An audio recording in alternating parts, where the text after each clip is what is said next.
قیام پاکستان کے بعد سے دینی مدارس کا خصوصاً جو دیوبندی مکتبہ فکر کے تحت جو مدارس ہیں ان کا ایک ہی بورڈ تھا، وفاق المدارس العربیہ پاکستان۔ اب جا کے اتنے سالوں بعد اب جا کے نئے بورڈ وجود میں آئے ہیں،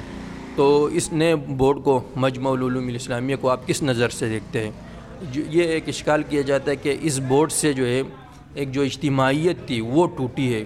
اور اجتماعیت کے احادیث میں بڑی برکات آتی ہے کہ ید اللہ علی الجماع، اس طرح کے دیگر احادیث ہے۔ تو آپ اس کو کس نظر سے دیکھتے ہو؟ اور دوسری بات یہ ہے کہ کیا یہ بورڈ آگے جا کے مستقبل میں آپ کی نظر میں کامیاب ہو سکے گا یا نہیں؟ کوئی شک نہیں ہے کہ وفاق المدارس العربیہ پاکستان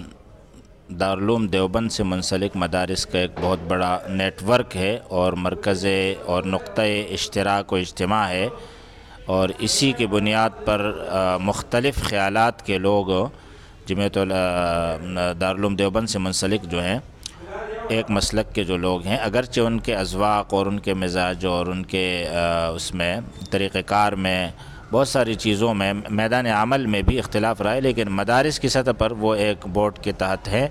اور یہ اجتماعیت کی ایک علامت بے شک ہے۔ لیکن نئے بورڈ جو بنے ہیں، میں سمجھتا ہوں وہ ایک ایسا تجربہ ہے کہ یہ تجربہ خود کسی زمانے میں وفاق نے کیا ہے۔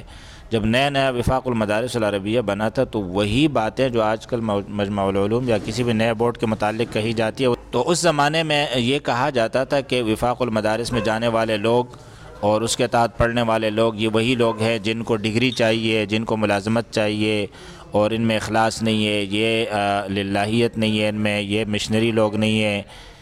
نیکی کے خلاف اس کو، صلاح کے خلاف اس کو سمجھا جاتا تھا، اخلاص کے خلاف سمجھا جاتا تھا، لیکن کچھ علماء اس میں ڈٹ گئے، جیسے شیخ سلیم اللہ خان رحمہ اللہ نے اس کو مشن بنا دیا اور اس کو اڑنا بچونا بنا دیا اور اس کے لیے اپنی زندگی وقف کر دی، اور جیسے حضرت فرماتے تھے کہ یہ ایک زندہ لاش تھا وفاق، اور اس کو ہم نے اس میں روح پھونک دی اور اس میں جان ڈال دی، اور حقیقت یہی ہے کہ یہ شیخ سلیم اللہ خان رحمہ اللہ وفاق المدارس کے اصل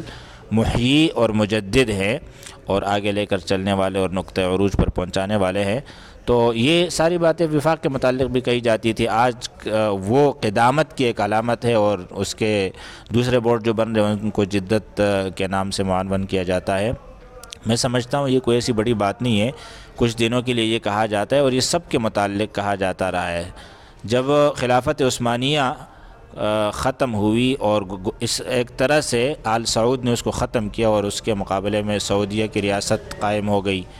تو اس زمانے میں یہ کہا جاتا تھا کہ ان لوگوں نے خلافت توڑ دی ہے، لیکن بعد میں جا کے وہ بھی عالم اسلام میں ان کا ایک بہت بڑا مقام بنا ہے، اور ان کی خدمات ہے اسلام کے لیے، اس کا کوئی انکار نہیں کیا جا سکتا۔ جو ترکی بھی ان میدانوں میں وہ کام نہیں کر سکا جو سعودیہ نے کیا ہے، جبکہ وہ خلافت کا مرکز ہے۔ اسی طرح دارالعلوم دیوبند کے علاوہ جو ادارے بنے ہیں، ندوۃ العلماء مثال کے طور پر، وہ بھی جدت کی ایک علامت تھا، لیکن اس نے بہت بڑا کام کیا۔ آپ صرف مولانا ندوی صاحب کو لے لیں، یا ان کی بہت ساری کتابیں جو آج وفاق کے نصاب میں داخل نصاب ہے، معلم الانشاء القراءۃ الراشدہ دوسری کتابیں، تو اسی طرح انشاء میں اور تحریر کے میدان میں اور عربی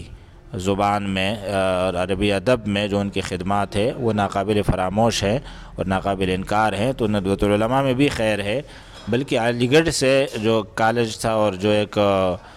سر سید احمد خان کی طرف جس کی نسبت ہے، جس کے مذہبی خیالات پر بہت زیادہ تنقید ہوئی ہے، لیکن بہرحال علی گڑھ یونیورسٹی یا جو مسلم کالج تھا اس سے بھی بڑے بڑے رجال پیدا ہوئے ہیں۔ تو میں سمجھتا ہوں اگر مجمع العلوم ایک بورڈ بنا ہے، ایک بات تو یہ ہے کہ یہ اجتماعیت کو توڑنے کے لیے نہیں بنا ہے، یہ صرف ایک گمان ہے، اور کسی نہ کسی حد تک تحفظات تو ہوتے ہیں، لیکن انشاءاللہ اس میں بھی خیر ہوگی، اور وہ حضرات اپنے مقاصد اپنے اس یہ اقدام میں وہ مخلص ہیں، اور اس کی ضرورت بھی ہے، اس میں کوئی شک نہیں ہے۔ اس لیے کہ اسی طرز کا کام جامعۃ الرشید پہلے بھی کرتا تھا، جامعہ بنوریہ جو اب کر رہا ہے، لیکن صرف یہ ایک بات آئی ہے کہ یہ انہوں نے نیا بورڈ بنا دیا ہے، جبکہ ان کو وفاق سے نکالا بھی گیا ہے، یہ خود نکلے نہیں ہیں۔ اگرچہ بورڈ انہوں نے بنا دیا ہے، آپ کہہ سکتے ہیں کہ وہ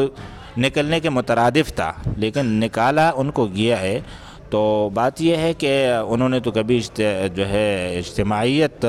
کو نقصان نہیں پہنچایا، اور نہ اب ان کا یہ مقصد ہے انشاءاللہ، اس میں خیر ہی ہوگی. یہ نہیں کہا جا سکتا کہ وہ کتنے کامیاب ہوں گے، لیکن بہرحال اس طرح کے اقدام کو بالکل غلط نہیں کہا جا سکتا، اور اس سے امید ہے کہ بہتری آئے گی انشاءاللہ.